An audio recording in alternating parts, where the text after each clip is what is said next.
Should you invest on your own or should you hire a financial advisor?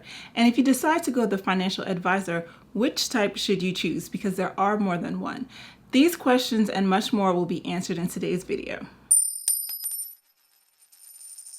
Hi, this is a Focused Spender and welcome to my channel where I teach you how to get out of debt, save more money, and invest so that you can build generational wealth. Recently, I got a text from one of my friends looking to see if I had any videos on financial advisors because she was looking for some help. And when she told me exactly what she needed help with, I was like, girl, you don't need a financial advisor. You can do this on your own with Vanguard or Fidelity, and it's actually very simple, and you can just call customer service if you need additional help.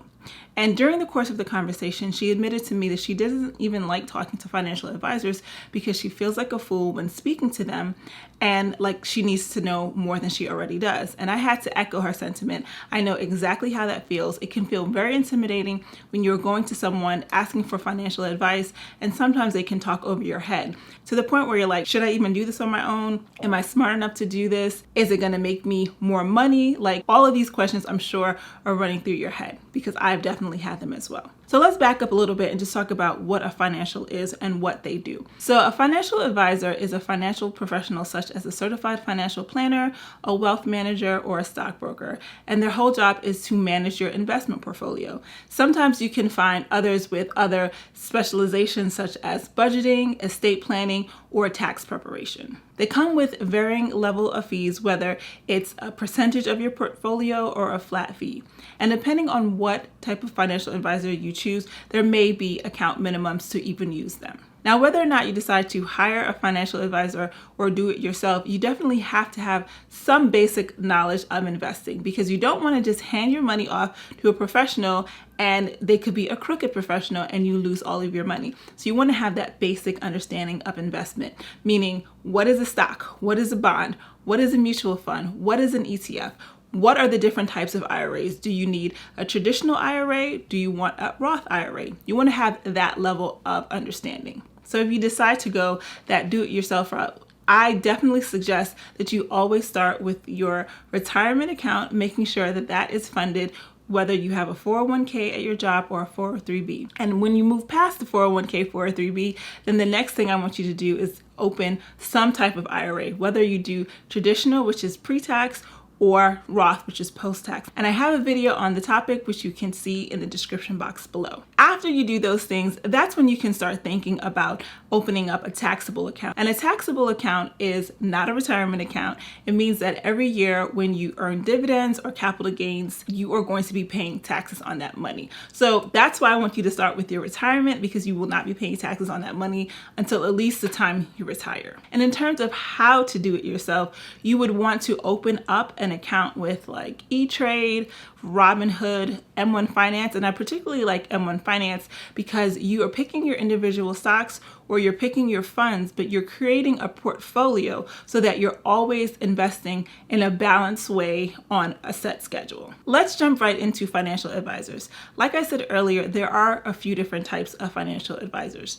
3 to be specific will be covered in this video. First, you have your Robo Advisors. So a Robo Advisor is a digital low-cost investment management tool.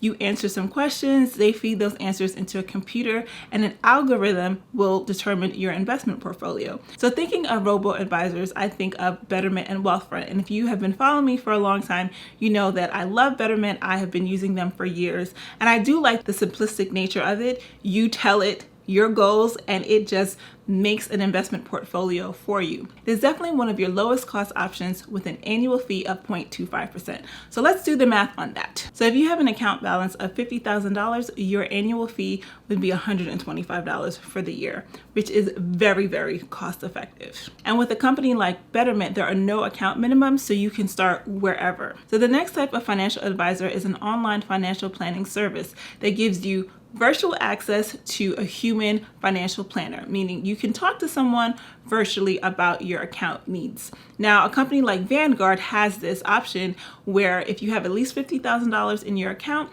you can use their financial planning service, and the fee would be 0.3% per year, which again is still really, really low compared to a regular financial advisor. And some companies will do like a mix where they have robo investing for you, but then you can talk to a professional to answer the questions that you have. So another company that you can do online financial planning services with is Personal Capital. And I do talk about Personal Capital sometimes on my page because you can use them to track your money similar to mint.com, but it has a lot more functionality where you can link your investment accounts and they will give you online financial service advice for free.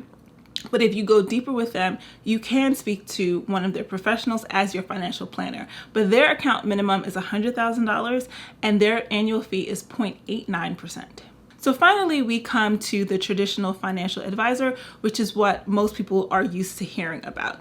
So those are a lot more expensive to use with an annual fee of usually 1% and an account minimum of $250,000. So sometimes people say, I want to hire a financial advisor. And it's like, wait, how much money do you have? Because if you don't have a lot of money, they are not trying to talk to you unless they have a product to sell you. And then that way they can basically have you as an ongoing customer forever and ever. Now, the type of person that should think about using a traditional financial advisor is someone that has a complicated financial situation. Maybe you have a large estate, you have homes and inheritances and, multiple streams of incomes and businesses, and it's just really, really complicated. You definitely want to talk to a professional who has experience and expertise in these areas to help you make the right decisions. My one caveat is to say that you're not necessarily going to do better financially if you have a traditional financial advisor, because there is that human element of it where, their focus really is for them and their brokerage firms to make money, not necessarily for you to make money. So you might think you're in good hands because you're spending a ton of money to use a financial advisor, where you could have just made more money if you did something simple like invest in an index fund and just let your money do its thing. One other option for you is actually to use a financial advisor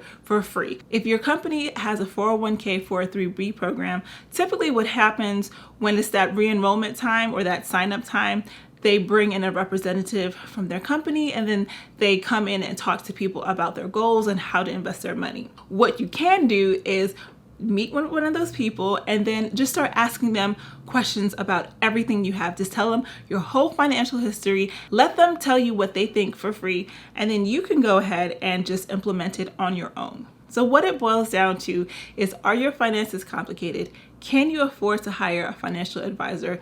Do you even have the account minimums to hire a traditional financial advisor? Or do you think your finances are pretty straightforward and you are willing to take that extra step to do it on your own? If you're ready to learn more about investing, whether you want to do it on your own or hire a financial advisor, I have a whole playlist of investing videos that will help you get the basics of investing so that you are armed with the knowledge of what the heck you need to do. I hope you enjoyed this video and I will see you next time. Thanks. Bye-bye.